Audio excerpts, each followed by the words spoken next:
างคนเฮ็ดในน้อยก็ได้หลายแต่เฮาเฮ็ดสิตายสุดท้ายยังขาดเคินสู้งานหนักทุกวันบ่มานเงิน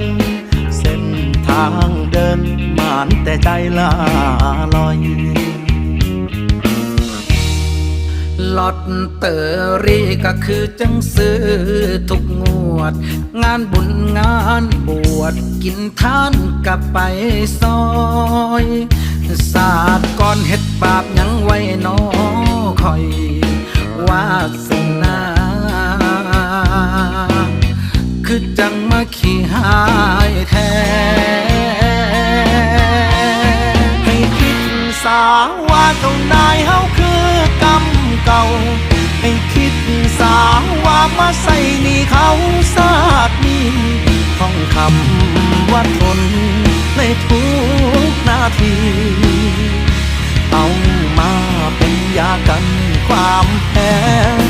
สู้เข้าไป